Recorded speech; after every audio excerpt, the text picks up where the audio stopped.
제목이 이제 마음과 말씀이 함께 가는 신앙이라는 제목 가지고 이제 하나님의 말씀을 전하도록 하겠습니다.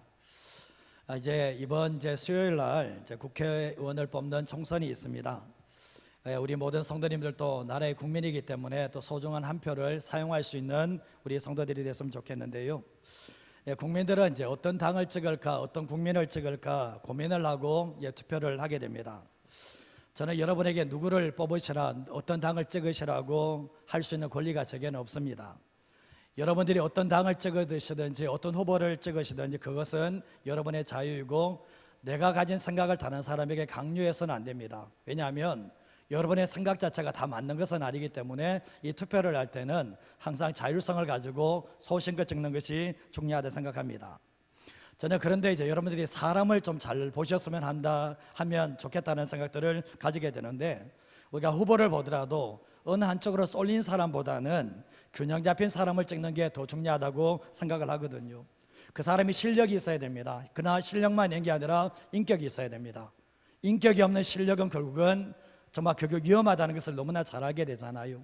그리고 또 우리가 나이 많은 사람들만 품고 있는 게 아니라 젊은 세대도 품을 수 있는 이 균형을 맞춘 이 사람을 뽑는 것이 참 중요하다고 생각하는데, 저도 보면 누구인지 잘 몰라요. 그 사람이 어떤 사람이 잘 모르는데, 그러나 우리가 이 투표를 할 때도 이 국민의 권리니까 투표를 하시되 잘 살펴보시고 찍을 수 있는 우리 성도들이 됐으면 합니다.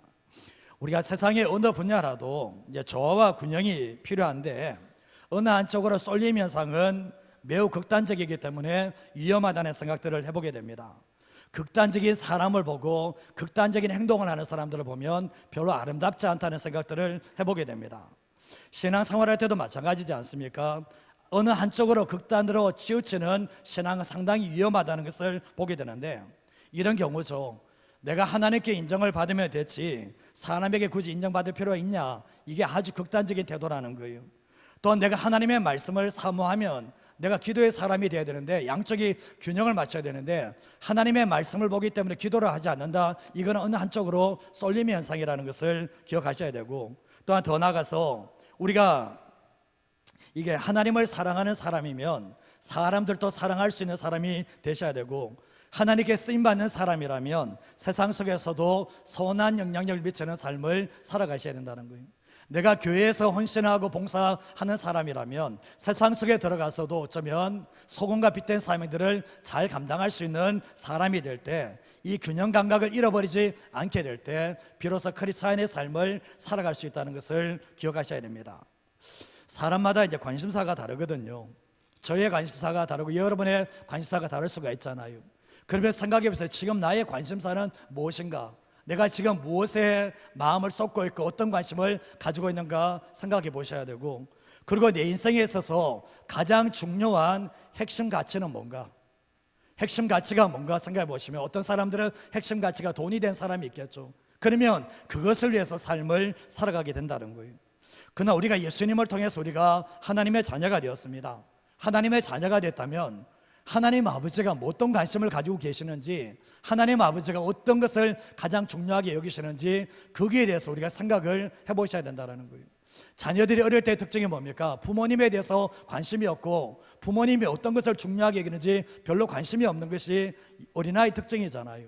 그와 마찬가지로 영적으로 어린아이 특징이 뭐냐 보면 하나님 아버지가 어떤 관심을 가지고 계시고 하나님 아버지께서 어떤 것에 대해서 중요하게 여기시는지에 대해서 관심이 없다면 그 사람은 영적으로 어린아이의 모습이라는 겁니다.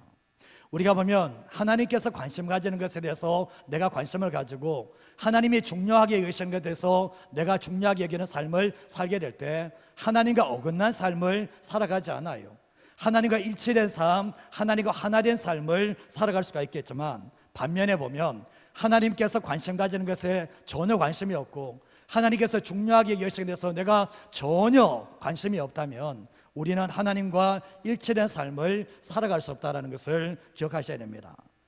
우리가 신앙생활 할 때 보면 신앙생활을 그렇게 오래 했는데도 불구하고 하나님의 관심이 뭔지, 하나님께서 뭐가 중요하게 여기시는지 모르는 사람들이 있어요. 참 이상하죠. 왜 신앙생활 30, 40년 하셨으면 그걸 알아야 되는데 모르는 사람이 있는가 하면 어떤 사람은 나이가 10대밖에 안 됐는데도 하나님께서 어떤 것에 관심이 있고 어떤 것을 중요하게 여기신지 아는 사람들도 있다라는 거예요. 신앙은 연수에 따라서 결정되는 게 아니라 얼마나 하나님을 추구하고 얼마나 하나님의 말씀에 사람이 되는가에 따라서 달라진다는 것을 기억하셔야 됩니다. 제가 왜 이런 말씀을 드리나 보면 다윗이 하나님을 사랑하면서 사람도 사랑하는 사람이었잖아요. 다윗은 10대 때 이미 하나님과의 깊은 관계를 맺고 있었고 10대 때부터 하나님의 관심이 뭐고 하나님께서 무엇을 중요하게 여기시는지를 알고 삶을 살았던 사람이 다윗이었습니다. 물론 다 아는 것은 아니지만 핵심적인 것들은 알고 신앙의 길을 걸어갔던 사람이 다윗이었다는 것을 알게 됩니다. 자, 보면 다윗은 오늘 이 본문에 나오지만 다윗은 3번의 기름 부으심을 통해서 이스라엘 전체의 왕으로 올라가게 됩니다. 그러나 사울은 1대 왕 사울은 단 한 번의 기름 부으심으로 왕의 자리에 올라가게 되었거든요. 이것이 문제였던 겁니다. 이 사울은 아무런 연단과 훈련을 받지 않고 왕의 자리에 올라가다 보니까 자기가 최고인 것처럼 교만된 모습을 보이게 되었습니다. 결국 사울은 뭡니까? 자기를 세워주신 분이 하나님이신데 연단과 훈련이 없다 보니까 하나님의 존재도 인정하지 않고 하나님의 관심이 뭔지도 알지 못함으로 말미암아 교만 때문에 무너져 내린 결과의 산물이 바로 이 사울이었다는 것을 알게 되는 거예요. 그러나 하나님은 이런 과정을 아시고 이 사울을 한 번만에 세워줬다니까 결국은 교만으로 인생으로 끝나는 모습을 보시고 다윗은 그렇게 해서는 안 되겠다 생각하면서 혹독한 연단과 훈련을 통해서 3번의 기름 부으심을 통해서 이스라엘 전체의 왕으로 올라가게 되었는데 결국은 뭐냐 보면 하나님은 이 연단과 훈련을 통해서 교만된 사람이 아니라 겸손의 사람을 만드셨다는 것을 알게 돼요. 하나님 앞에서도 겸손하고 사람들 앞에서도 겸손한 사람을 만들어냈는데 높은 자리에 올라가는 것보다 더 중요한 것은 그 자리를 유지하는 것이 더 중요한데 겸손한 사람만이 정상의 자리에 오를 때도 그 자리를 유지할 수 있다는 것을 이 다윗을 통해서 보게 됩니다. 근데 우리가 신앙생활은 가장 먼저 하나님께 인정을 받아야 되거든요. 여러분 기도하실 때 물어보세요. 하나님 저 인정하세요? 하나님 제 존재 인정하세요 얘기하면 하나님의 마음이 즉각적으로 들어오게 되어 있어요. 근데 신앙생활할 때 하나님께 먼저 인정을 받아야 되는데 사람에게는 인정을 받는데 하나님께 인정을 받지 못한다. 첫 단추가 잘못 깨져인 거예요. 첫 단추가 결국 이미 어긋났다는 것을 알게 되는데 우리가 근데 또 반면에 하나님께만 인정을 받으면 된다 이런 식으로 신앙생활하는 것도 상당히 위험하다는 것을 알게 됩니다. 이런 사람들은 계속해서 사람들과 부딪히며 살아가기 때문에 그렇습니다. 그런데 다윗의 첫 번째 기름 부으심은 이 목동 생활할 때 하나님의 인정을 받고 이 기름 부으심을 받게 되는데 자기가 왕이 되는지도 왕의 기름 부으심인지도 모르는 상태에서 사무엘이 찾아와서 기름을 부어주시는데 너가 미래의 왕이 될 거라고 주님이 사무엘을 통해서 말씀을 해주셨습니다. 근데 두 번째 기름 부으심은 하나님께도 인정을 받고 유다 족속들이 이 다윗을 기름 부어서 두 번째 기름 부으심은 하나님께도 인정받고 사람들에게 인정받는 가운데서 유다 장로들도 통해서 기름 부으심을 받게 됩니다. 근데 세 번째 기름 부음은 이제 기름 부음을 통해서 이스라엘 전체의 왕이 되게 되는데 우리 사무엘하 5장 3절 말씀을 같이 한번 읽어보겠습니다. 이에 이스라엘 모든 장로가 헤브론에 이르러 왕에게 나오매 다윗 왕이 헤브론에서 여호와 앞에 그들과 언약을 맺음에 그들이 다윗에게 기름을 부어 이스라엘 왕으로 삼으니라. 아멘. 다윗이 세 번째 기름 부으심을 통해서 이스라엘 전체의 왕이 되었는데 이스라엘 모든 장로가 헤브론에 다윗에게 찾아와서 여호와 앞에서 언약을 맺습니다. 그리고 그들이 이스라엘 장로들이 다윗에게 기름을 부어서 이스라엘 전체의 왕으로 삼게 되었는데 결국 뭡니까? 다윗은 이런 과정을 통해서 이스라엘 전체의 왕이 됐다는 것을 보여주고 있습니다. 하나님은 한 번만에 왕으로 세운 게 아니라 철저하게 연단과 과정을 통해서 세우셨다는 것을 보게 되는데 사무엘하 5장 4절에서 5절 말씀에도 보면 다윗이 이제 30세에 왕위에 오르게 되는데 왕위에 올라서 40년 동안 통치하게 됩니다. 근데 7년 6개월 동안은 헤브론에서 유다를 다스렸고 예루살렘에서 33년 동안 온 이스라엘과 유다를 다스리는 이제 진정한 왕의 모습을 보여주고 있습니다. 근데 사무엘하 5장 5절에서 7절 말씀을 보시면 다윗이 왕위에 오르면서 가장 먼저 했던 게 뭔가? 예루살렘으로 수도를 옮기고 난 이후에 그곳에 여부서 사람들이 있었는데 그 예루살렘이 천혜의 요새지였습니다. 근데 거기에서 뭡니까? 예루살렘을 빼앗게 되고 그리고 뭡니까? 거기에 법궤를 가져오는 장면이 오늘 이 본문에 등장을 하고 있습니다.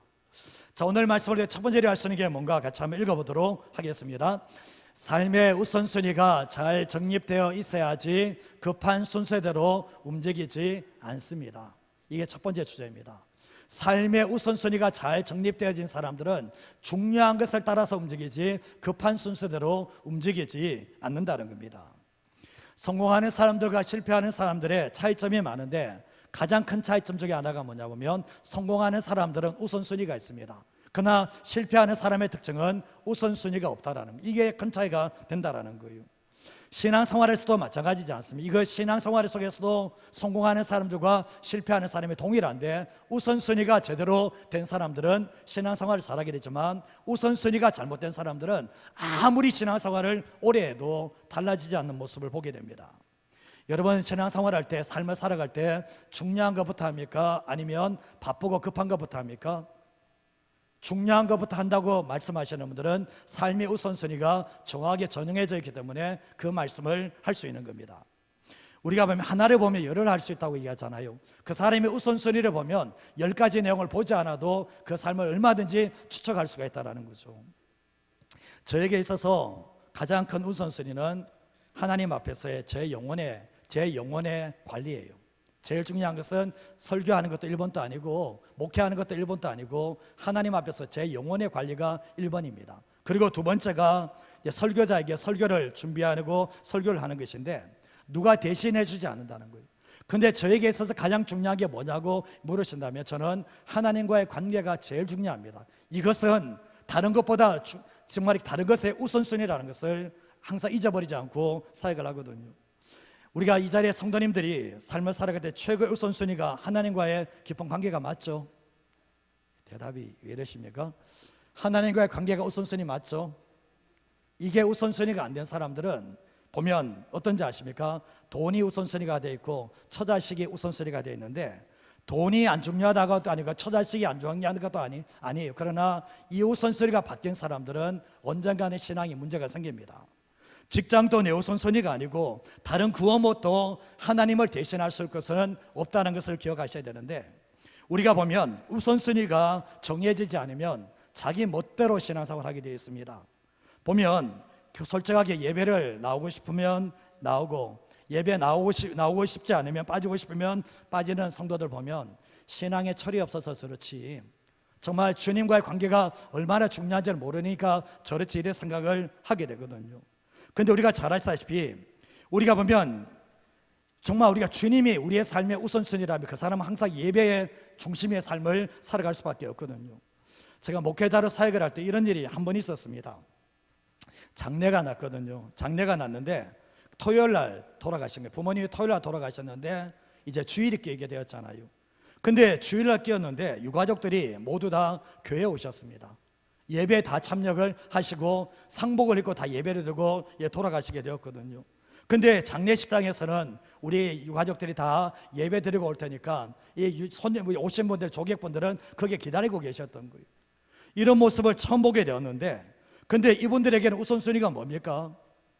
예배가 우선인 거예요. 하나님과의 만남이 우선인 거예요. 지금 조객 만나는 게 정말 이 장례 치는 게 1번이 아니라 하나님께 예배 드리는 게 우선이어서 그 예배를 드리고 계시더라고요.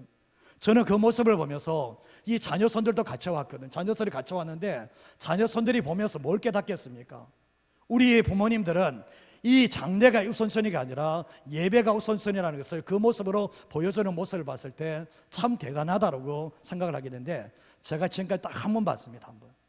한 번 봤는데 정말 대단한 신앙이었던 거거든요. 저는 지금까지 친구들 결혼식 할 때 다 한 번도 간 적이 없습니다. 다 주일날 했거든요. 친구들이 다 주일해서 한 번도 가지 않았는데 제가 생각할 때 보면 제가 그 당시 때 예배에 빠질 수 없고 또 정말 주일학교 교사를 맡고 있었기 때문에 예배를 빼고 내가 맡겨진 일을 빼고 결혼식에 간다는 것은 저한테는 우선순위가 아니었습니다. 물론 토요일날 전화해서 친구들에게 토요일날 만나기도 하고 축욕 나눠주면서 내가 주일날에는 아무리 결혼식에도 못 간다고 얘기했거든요. 토요일날 결혼식에 내가 갈게. 그 얘기했는데 다 주일날 하더라고요. 저는 보면 주일에 예배를 빠져가면서 자녀들과 여행을 다니는 건 주님이 기뻐하지 않아요. 주님이 아주 싫어합니다. 그게 왜 그렇게 행동을 하신지 아십니까? 우선순위가, 신앙생활에 우선순위가 안 잡혔고 삶의 우선순위가 안 잡혀 있으니까 지금 주님께 눈밖에 나누지도 모르고 그 행동을 하는 사람들이 있다는 것을 보게 됩니다. 자, 보면 신앙이 깊어지면 깊어질수록 하나님이 우선이고 하나님과의 만남이 우선입니다. 그러나 신앙이 얕으면 얕을수록 뭐냐 보면 우선순위가 아니라 내가 좋아하는 것, 급하고 바쁨대로 움직일 수 있는 것이 우리의 모습이라는 것을 잊지 마셔야 됩니다. 지금 4월달이죠, 그죠? 4월달이죠, 그죠? 지금 어디 가기 좋습니까? 벚꽃공원에 가죠. 그 벚꽃공원 가는 순간부터 하나님과의 관계가 어떻게 되는지 아십니까? 신앙생활 오래 하시고 신앙생활 주님과 깊은 관계를 딱 맺은 사람들은 그 생각하는 순간부터 하나님께서 안 된다는 그게 경고가 들어옵니다. 그러나 내가 그런 마음이 전혀 안 들어온다. 아직까지 나와 주님과 관계가 안 깊어요. 그러니까 함부로 예배 빠뜨리고 그냥 놀러 가고 이렇게 하는데, 그렇게 하는 사람들은 신앙생활 아무리 오래 가도 그 사람의 신앙은 성숙되거나 성장하지 않는다는 것을 기억하셔야 됩니다. 우리의 신앙이 성숙되지 않으면 하나님이 보실 때는 항상 아픈 새끼 속아는 것 같은 거예요. 늘 보면 아쉬운 거예요. 너는 언제쯤 내가 너의 삶의 우선순위가 될래? 언제쯤 내게 맞춰줄래? 그런 주님께서 그런 마음들을 가지고 계시다는 것을 기억하셔야 됩니다. 마가복음 1장 35절 말씀해 보면 새벽 아직도 밝기 전에 예수께서 일어나 나가 한적한 곳으로 가서 거기서 기도하셨다라고 말씀을 하고 있거든요.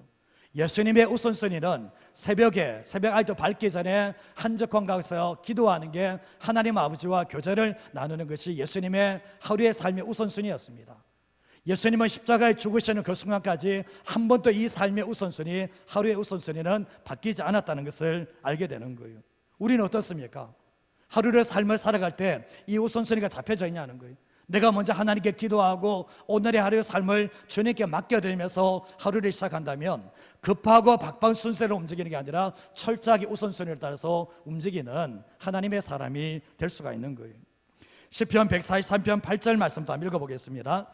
아침에 나로 하여금 주의 인자한 말씀을 듣게 하소서. 내가 주를 알게 하소서. 내가 내 영혼을 주께 드림이니이다. 아멘. 다윗도 마찬가지입니다. 아침이라는 것은 새벽이거든요. 정말 새벽에 나로 하여금 주의 인자한 말씀을 듣게 하소서. 내가 주를 의지하고 신뢰합니다. 내가 다닐 길을 오늘 하나님께 알게 해달라고, 내가 내 영혼을 주님께 맡겨드린다고 매일의 아침에 하나님의 말씀을 붙잡고 기도하는 삶을 살았던 것이 이 다윗의 삶이었다는 것을 알게 돼요. 근데 결국 뭐죠? 다윗이 이러한 삶을 통해서 하나님께서 세우시는 역사가 있게 되었는데, 우리는 삶을 살아갈 때 사단의 음성을 너무나 잘 듣는 사람들이 있습니다. 새벽에 기도하면 몸이 하루가 피곤하다, 새벽에 기도하면 정신이 몽롱하기 때문에 일을 거르칠 수 있다 이 생각하면서 새벽에 기도하지 않고 하나님의 말씀을 묵상하지 않고 하루를 시작하는 사람들이 있습니다. 그거는 사단의 음성이고 그거는 세상의 음성이에요. 차라리 제가 생각할 때는 우리가 기도의 전성기를 경험하라 책에도 봤지만 차라리 정신이 몽롱한 상태에서 하루를 지내되 기도하면서 지내는 것이 하나님께서 모든 문제를 막아주시는 하나님의 역사가 있게 되는 거예요. 우리 이제 중고등부에 이제 차장훈 지사님 딸이죠. 아들이 아니고 주원이가 있어요. 주원이가 있는데 작년에 이제 자기 학교에서 전교 1등 했습니다. 전교 1등을 시험을 쳐서 1등을 했는데 그때가 특별 새벽기도 기간이었어요. 특별 새벽기도에서 기도하러 빠지지 않고 나왔거든요. 정신이 맑겠습니까? 몽롱하겠습니까? 정신이 맑겠습니까? 몽롱하겠습니까? 몽롱하죠. 새벽에 나와 지금 예배 드리고 돌아가는데 시험 쳐야 되는데, 근데 정말 이렇게 기도하고 난 뒤에 하나님의 지혜 주셔서 전교 1등을 한 거예요. 그 교장상까지 받게 되었거든요. 애가 부모에게 하는 말 자체가 정말 특별 새벽기도 가면 힘들지만 그래도 하나님께서 지혜 주셔서 1등 했다라고 고백을 하게 되는데, 어른들이 아이들보다 영적인 체험이 없으면 곤란해진다는 것을 생각하셔야 돼요. 이스라엘의 왕, 초대 왕인 사울은 급한 순서대로 움직여야 됩니다. 우선순위가 바로 정해지지 않으니까 하나님과의 관계가 1번이 아니고 계속해서 일 중심적으로 움직이다 보니까 결국 뭡니까? 또 사람에게 인정받으려고 하고 버림받지 않는 게 중요하다 보니까 하나님께 버림받는 일이 일어나게 되었거든요. 이 사울에게 있어서 우선순위는 하나님이 아니었던 거죠. 하나님의 나라도 아니고 자기 왕국을 건설하려고 했던 것이 사울의 모습이었던 겁니다. 오늘 사무엘하 6장 1절에서 2절 말씀을 보시면 다윗이 이스라엘에서 뽑은 무리 3만 명을 모으고 이제 하나님의 교회를 가지려고 이제 2절 말씀 하나님의 교회를 가지려고 가는 모습을 보게 됩니다. 1절을 보시면 꼭 전쟁을 치는 것 같아요. 이 교회는 몇 사람만 어깨에 매면 되는데 3만 명이라는 숫자를 동원했습니다.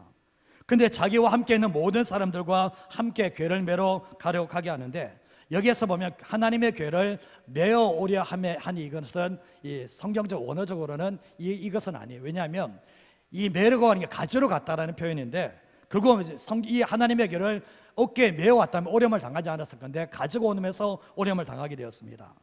근데 여기서 보면 다윗의 관심이 어디 있는지를 보게 되잖아요. 사울은 자기의 왕국을 세우는데 관심이 있었지만 다윗은 뭡니까? 예루살렘을 수도로 옮기면서 하나님의 교회를 가져와서 이스라엘 전체가 하나님을 사랑하고 하나님을 예배하고 섬기는 제사장 나라를 꿈꿨다는 것을 말씀을 통해서 충분히 보게 됩니다. 하나님이 왜 다윗을 좋아할까요? 다윗이 완벽해서 좋아하냐? 그거 아닙니다. 그러나 다윗은 뭡니까? 사울에게 없는 것이 있었는데 사울은 삶의 우선순위가 있지만 다윗은 삶의 우선순위가 정확하게 정립되어져 있는 모습을 보게 되는 거예요. 그래서 다윗은 급한 순서대로 움직이지 않습니다.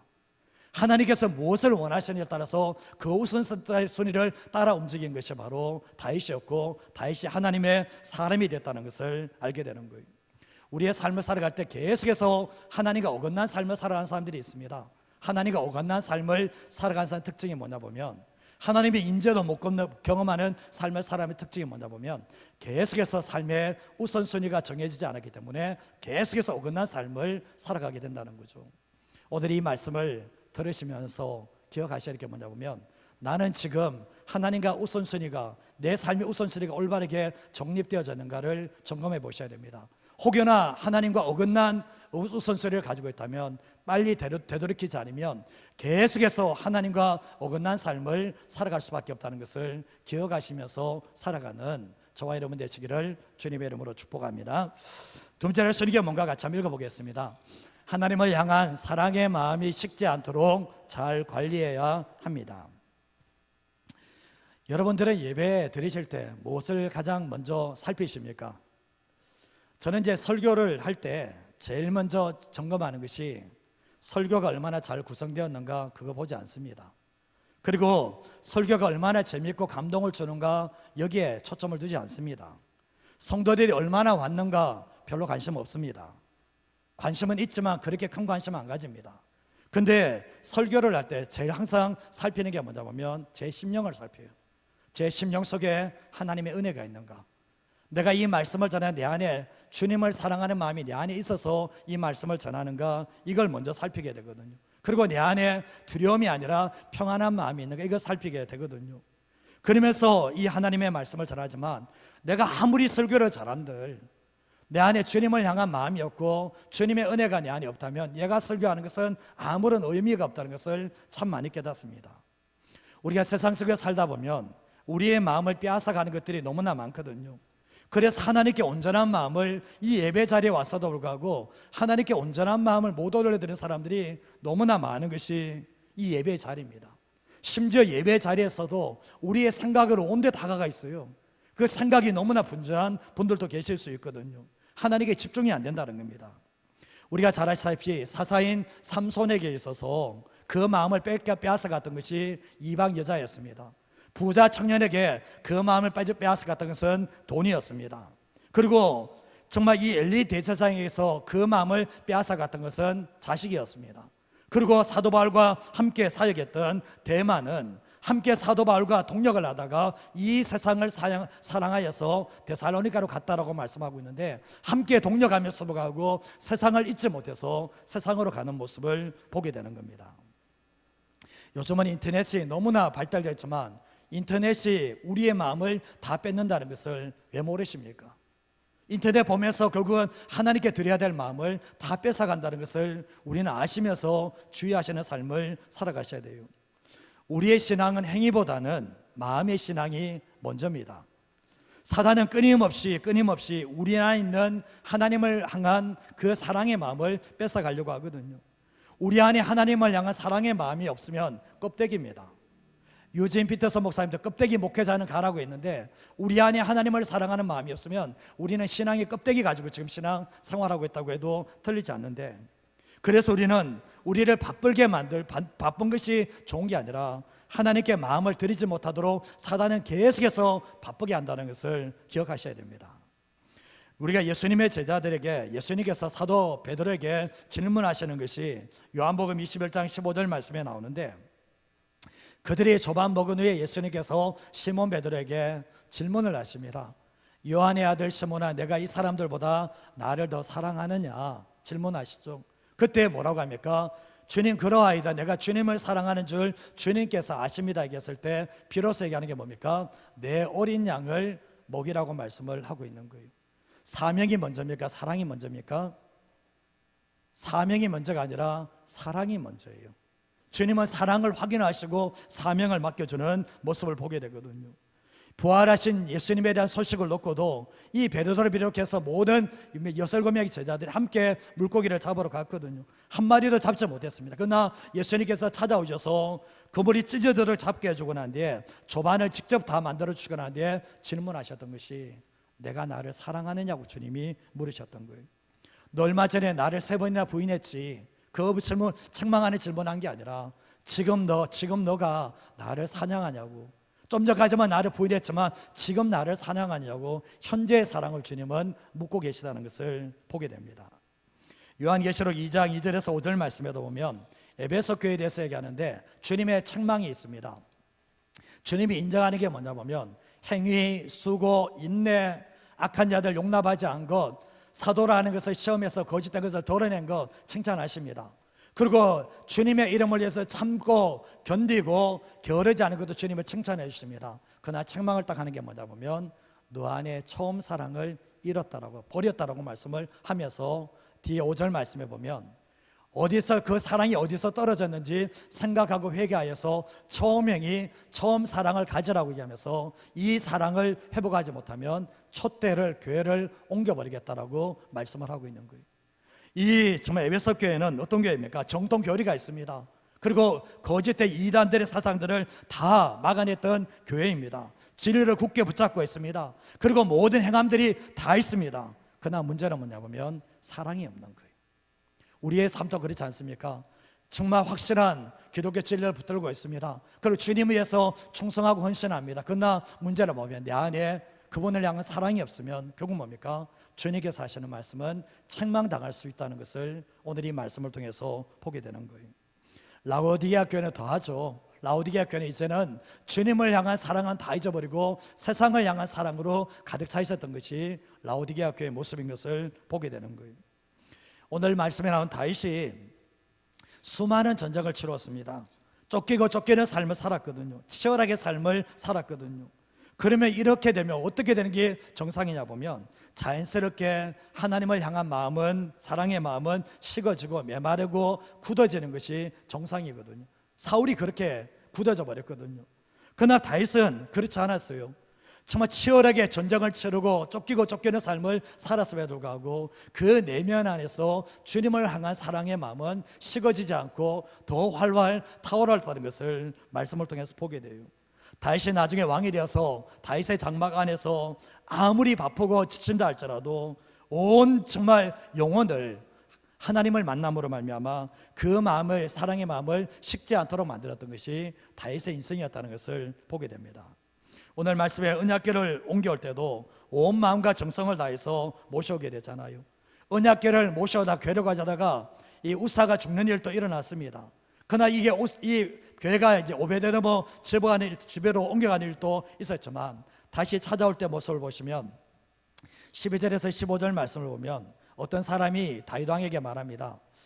여호와께서 이 하나님의 교회로 말미암아 오베데돔의 집에 복을 주셨다고 하니까 다윗이 가서 하나님의 교회를 기쁨으로 이제 메고 오베데돔의 집에서 다윗 성으로 올라오게 됩니다. 그때 뭡니까? 여호와의 궤를 맨 사람들이 6걸음을 가며 다윗이 소와 살찐 송아지로 제사를 드렸다라고 말씀하고 있거든요. 제가 지난번에 한번 설명을 했지만 예루살렘까지 거리가 21km 정도, 20에서 21km 정도 되는데, 여호와의 궤를 맨 사람이 6걸음을 가면 다윗이 소와 살찐 송아지로 제사를 드렸다라고 말씀하고 있는 거예요. 이 과도한 헌신과 낭비적인 사랑이 아닌가 생각할 수 있지만 이 다윗의 마음을 볼 수 있는 거예요. 21km 가는 동안에 길거리가 완전히 피범벅이 됐을 겁니다. 그리고 냄새가 있고 파리가 들끓고 엄청나게 힘든 그런 상황이었지만 다윗은 어떻게 합니까? 하나님을 사랑하는 마음으로 온 마음과 정성을 다해서 예배하는 이 다윗의 모습을 보게 되는 거예요. 정말 사랑하기 때문에 소와 송아지 잡는 것은 아끼지 않습니다. 모든 것을 다 헌신하면서 하는데, 자신도 여호와 앞에서 춤을 추면서 에봇이 내려온지도 모르고 춤을 추면서 하나님께 온 마음을, 온 사랑을 올려드리는 이 모습을 보게 되는 거예요. 요한일서 2장 15절에서 17절 말씀을 보시면, 이 세상이나 세상에 있는 것들을 사랑하지 말라. 누구든지 세상을 사랑하면 아버지의 사랑이 그 안에 뭐라고요? 있지 않다라고 말씀하고 있거든요. 내 안에 세상을 사랑하고 있는데, 내 안에 세상의 것을 사랑하고 있는데 내 안에 아버지의 사랑이 있다고요? 그건 거짓말이에요. 내가 사랑을 뺏겨버렸는데, 세상에 뺏겨버렸는데 어떻게 내 마음에 아버지의 사랑이 들어올 수 있냐는 거예요. 그렇지 않다라는 거예요. 16절 말씀에도 보면 이 세상에 있는 게 뭐냐? 육신의 정욕과 안목의 정욕과 이생의 자랑인, 이것은 아버지께로 온 게 아니라는 거예요. 이거는 세상으로부터 오게 되었는데 결국은 우리의 인생이 이 세상도 그 정욕도에 지나가되 오직 하나님의 뜻을 향하는 사람만이 영원히 거한다라고 말씀을 하고 있는 거예요. 세상의 것이 우리 안에 있는 하나님의 사랑을 빼앗아가요. 그래서 세상의 것을 마음을 주고 사랑하게 되면 결국은 우리 안에서 결국 뭐죠? 하나님을 향한 사랑이 계속해서 식어져 가는데, 다윗은 이것을 잘 지켜냈다는 것을 알게 돼요. 자신 안에 세상을 사랑하고 세상이 들어올 때마다 이 커트를 시켜내는 거예요. 조심하면서 관리하면서 결국 뭡니까? 하나님 아버지의 사랑이 내 안에서 식어지지 않도록 정말 몸부림치는 삶을 살았기 때문에 이 법궤를 가져올 때도 3만 명이나 동원하고, 법궤를 가져올 때도 6건은 가면서 피해 제사를 드린다 할지라도 그렇게 할 수 있었던 이유가 뭐냐면 그 안에 주님을 향한 사랑이 식지 않았기 때문에 이 모든 행위를 할 수 있었다는 것을 보게 되는 거예요. 사랑하는 여러분, 이 세상은 치열한 영적 전투입니다. 사단과 세상은 우리 안에 하나님을 사랑하는 마음을 빼앗아내려고 하거든요. 그때마다 우리가 이 영적 전쟁에서 지게 되면 결국 뭡니까? 예수님께서도 하나님과 재물을 겸하여 섬길 수 없다 딱 얘기하셨거든요.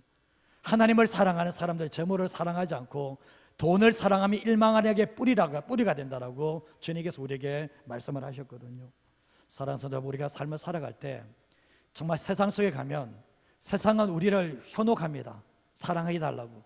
그러나 잊지 마셔야 될 것은 세상을 사랑하는 순간부터 하나님 아버지의 사랑이 내 안에 식어지게 되고 결국은 하나님의 사랑이 점점 메말라 간다는 것을 잊어버리지 마시고, 결국은 하나님께 초점을 두고 하나님께 온 마음을 드리며 정성을 드릴 수 있는 하나님을 사랑하는 우리 모든 성도 되시기를 주님의 이름으로 축복합니다. 그래서 순간순간마다 점검해 보셔야 됩니다. 내 안에 하나님의 사랑이 충만한가? 내가 식어졌다면 이 하나님의 사랑을 빼앗는 것은 지금 뭔가 생각해 보시면서 이제 정말 이렇게 정리해 나가고 관리할 수 있는 저와 여러분의 삶이 되시기를 주님의 이름으로 축복합니다. 한 가지만 더 말씀을 드리겠습니다. 같이 한번 읽어보겠습니다. 하나님을 사랑하는 마음은 하나님의 말씀과 반드시 함께 가야 합니다. 이게 조화와 균형이거든요. 분리되면 안 되고 한쪽으로 치우치면 안 돼요. 주님을 사랑하면 사랑할수록 주님의 말씀에 더 집중해야 돼요. 이게 특징이에요. 사랑하면 그 사람의 음성을 듣거든요. 이게 신앙의 원리거든요. 근데 우리가 왜 사랑하면 할수록 말씀에 집중해야 되는가? 말씀이 빠진 사랑은 그 자체가 잘못된 거고 그 자체가 위험하다는 거예요. 저는 이제 오늘 1부 때도 말씀드렸지만 유튜브로 다른 목회자들의 설교를 많이 들으려고 하지 마시고, 다른 설교자들의 강의를 많이 들으려고 하지 마시고 성경을 보세요. 성경에 집중을 하세요. 저는 그렇지만 설교자의 설교들은 완벽하지 않아요. 완벽하지 않아요. 그렇지 않습니까? 그러나 하나님의 말씀은 완벽해요. 설교자가 물론 설교를 하기 때문에 이 설교가 틀린 것은 아니지만 설교자 속에서는 오염된 것들이 막 나갈 수 있습니다. 그러나 하나님의 말씀은 순전하고 완벽하기 때문에 하나님의 말씀을 직접 보는 게 더 중요하다는 거예요. 우리가 하나님의 말씀이 빠지면 사랑도 조금 있다 보면 점점 타이에 바람 빠지듯이 다 빠져나가게 돼 있다는 거예요.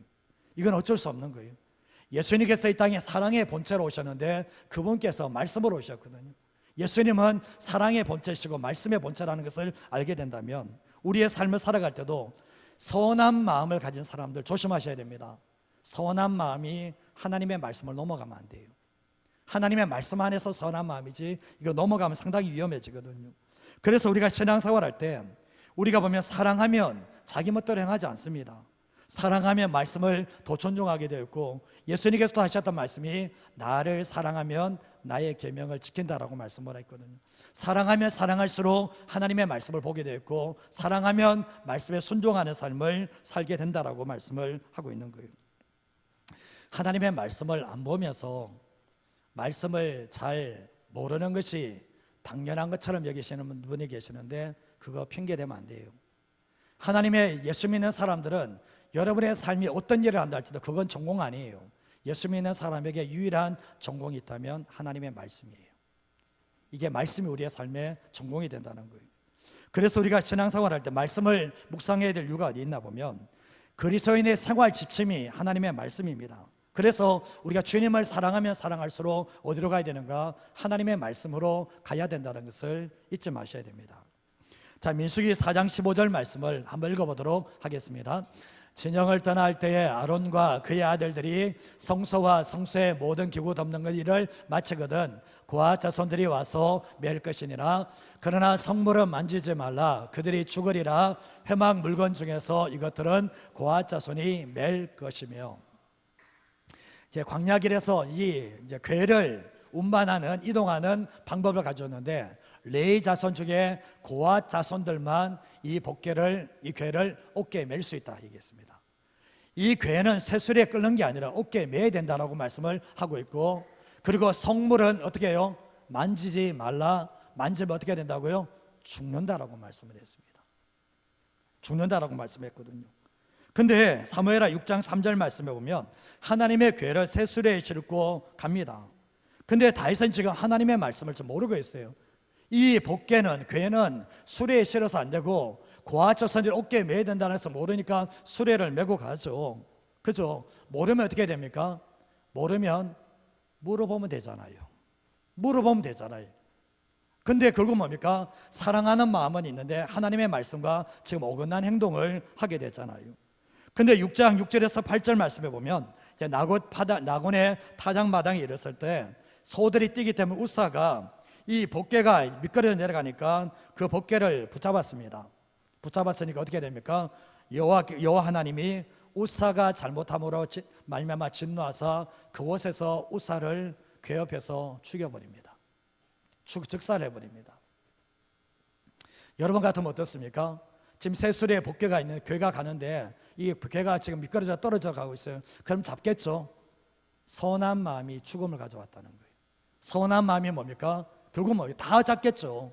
그러나 결국 뭡니까? 하나님의 말씀을 벗어났다는 것, 하나님의 말씀을 어긋났다는 것을 말씀을 하고 있는데 아무리 사랑하는 마음이 있다 할지라도 하나님은 뭡니까? 말씀을 벗어나서는 안 된다는 것을 분명하게 말씀을 하고 있는 거예요.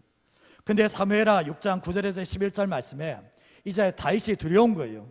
갑자기 임재와 축복의 이 궤가 저주와 진노의 궤로 바뀌어버렸거든요. 그래서 다윗이 두려워해서 이 궤를 예루살렘으로 가져가는 것을 포기합니다. 그 자리에서. 그래서 가드 사람 오베데도의 집으로 궤가 가게 되는데 석 달 동안 있는 동안에 오베데도의 집에 정말 지지리도 가난한 집안이었는데 엄청난 복을 받게 되었습니다. 왜 그렇습니까? 십자가를 진 거예요. 지금 이 순간에는 아무도 궤를 가지고 가고 싶은 사람이 아무도 없습니다. 이 궤가 사람을 죽였거든요. 이 궤가 가면 우리 집에서 사망이 올지도 모르는 상황 가운데서 오베데돔이 그 궤를 가지고 집으로 갔을 때 하나님께서 뭡니까? 이 오베데돔의 집에 이 십자가를 졌던 오베데 삶의 가정 가운데 놀라운 축복을 주시는 하나님의 역사가 있게 되었던 겁니다. 근데 사무엘하 6장 11절에서 15절 말씀에 보면 이제 어떤 사람이 다윗에게 이야기를 하게 되죠. 오베델의 복을 주셨습니다 했으니까 다윗이 가서 하나님의 궤를 기쁨으로 이제 어떻게 합니까? 메고 오베델 집에서 다윗 성으로 올라오게 됩니다. 그러면서 이제 정말 6걸음 갈 때마다 소와 송아지로 제사를 드고 여호와 앞에서 힘을 다해 춤을 추고 정말 이렇게 온 백성들이 즐거이 환호하면서 결국 뭡니까? 여호와의 궤를 메고 가져오는 일들이 있게 되었습니다. 다윗은 무엇이 잘못된지 알았어요. 내가 주님을 향한 사랑하는 마음이 있지만 하나님의 말씀에 어긋났다는 것을 알게 되었죠. 하나님의 말씀에 어긋났을 때 결국 뭡니까? 하나님은 한 번쯤 봐줄 수 있는 거 아니에요. 3만 명이 동원해서 갔는데 하나님이 눈 감아줄 수 있는 건 있잖아요. 근데 하나님은 왜 이렇게 우사를 죽여버리고 이런 일을 행하시나 보면 이 한 번 봐주게 되면 또다시 실수할 수 있는 여지가 있기 때문에 하나님 깨닫게 하기 위해서 한 번만에 결국 뭡니까? 정말 이렇게 사람을 죽이면서 깨닫게 하시는 역사가 있게 되었던 거예요. 다윗은 2번 실수하지 않습니다. 2번 실수하지 않고 하나님의 궤를 가져오고 다윗의 평생 동안 깨닫는 게 뭔지 아십니까? 내가 아무리 하나님을 사랑한다고 해서 하나님의 말씀을 넘어가면 안 된다. 내가 아무리 주님을 사랑하는 마음이 있어도 하나님의 말씀에 무지하면 안 된다. 하나님의 말씀을 알아야지 하나님을 제대로 섬길 수 있다는 것을 이 사건을 통해서 배움으로 말미암아 다윗이 하나님을 사랑하는 마음도 충분하지만 하나님의 말씀에 사람이 되어서 시편 19편 말씀에 보면 다윗이 하나님의 말씀을 얼마나 사랑하는지, 또 시편 말씀에 보면 송이꿀보다 더 단 것이 하나님의 말씀이라고 인정하는 하나님의 사람이 될 수가 있게 되었던 겁니다. 다윗이 만약 이 사건을 거치지 않았다면 다윗은 결국 뭡니까? 선한 마음으로, 주님을 사랑하는 마음으로 하나님의 말씀을 막 넘어갔을 겁니다. 막 어긋난 삶을 살았을 겁니다.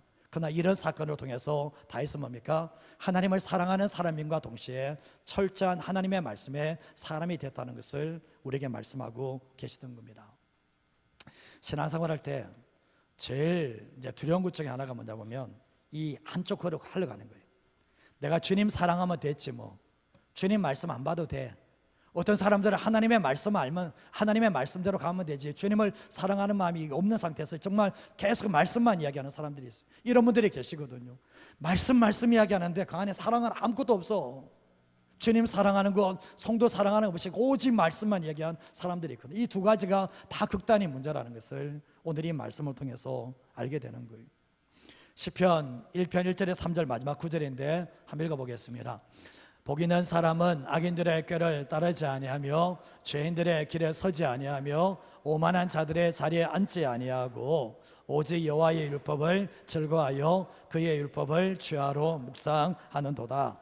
그는 시냇가에 심은 나무가 철을 따라 열매를 맺으며 그 잎사귀가 마르지 아니함 같으니 그가 하는 모든 일이 다 형통하리로다. 아멘. 우리는 복 있는 사람이 되어야 되거든요. 복 있는 사람의 기준은 말씀이에요. 악인들의 꾀를 따르지 않고 죄인들의 거리에 서지 않고 오만한 자리에 앉지 않게 만드는 게 뭐냐? 하나님의 말씀이에요. 말씀을 알 때 세상적인 가치관을 따라서 살지 않게 되거든요. 근데 2절 말씀에 보면 오직 여호와의 말씀 율법을 즐거워하여 그의 율법을 주야로 묵상한다라고 말씀을 하고 있거든요. 주님을 사랑하는 사람들은 하나님의 말씀을 즐거워해요. 그리고 하나님의 말씀을 주야로 묵상하는 삶을 살아갈 때 그의 존재가 시냇가에 심겨진 나무가 돼요. 시냇가에 그 사람의 인생이 광야 인생이라 할지라도 하나님께서 말씀을 묵상하며 주님을 사랑하는 삶을 살 때 그의 인생을 시냇가로 옮겨주시는 역사가 있습니다. 그래서 철을 따라서 열매를 맺고 잎사귀가 마르지 않고 그가 하는 일이 형통케 하시는 하나님의 역사가 있음을 우리에게 말씀하고 계시다는 거예요. 사랑하는 여러분, 우리가 신앙생활할 때 오늘날 문제가 뭐냐 보면 하나님의 말씀을 안 본다는 게 문제예요. 하나님의 말씀을 보지 않고 주일날만 이렇게 예배드리는 성도들이 적지 않아요. 한 주 동안에 말씀 하나 안 봐. 그리고 한 주 동안에 정말 이렇게 하나님의 말씀을 가지고 씨름해 보는 시간들이 없어. 그리고 이제 교회에 나옵니다. 그런데 그 안에 주님의 사랑이 있는가? 없죠. 하나님의 말씀도 없죠. 그러면 어떻게 살아가는가? 세상적인 방법으로 살아갈 수밖에 없다는 것을 우리는 알게 되는 거예요. 속지 마십시오. 우리가 신앙생활할 때 하나님을 사랑하는 사람들은 항상 하나님의 말씀과 함께 가야 돼요. 이러지 않으면 결국은 어긋난 신앙을 할 수 있다는 것을 잊어버리지 마시고 살아가셔야 됩니다. 말씀을 정리하도록 하겠습니다. 우선순위가 어떻습니까? 내 삶의 우선순위가 올바르게 정해져 있습니까? 제가 이 자리에 젊은 세대에 얘기하지만 이 우선순위가 정해지지 않으면 평생 한번 살아보세요. 그 신앙 달라지는 거 없습니다. 달라지는 게 없어요. 그래서 젊은 세대일수록 먼저 삶의 우선순위를 정확하게 하나님과의 관계에 두시면 이 사람은 급한 순서대로 움직이지 않는다는 거예요. 그래서 두 번째로 말씀드린 것은 세상 속에서 하나님의 사랑을, 내 안에 있는 하나님의 사랑의 마음을 갉아먹는 게 너무나 많아요. 저도 그렇습니다. 이거 조심하지 않으면 우리 안에 사랑이 통통 비어버릴 수도 있다는 것을 기억하시면서 사랑이 있을 때 잘 관리를 하셔야 됩니다. 그리고 더 나아가서 내가 정말 하나님을 사랑하는 사람이다. 그러면 하나님의 말씀에 집중하셔야 돼요.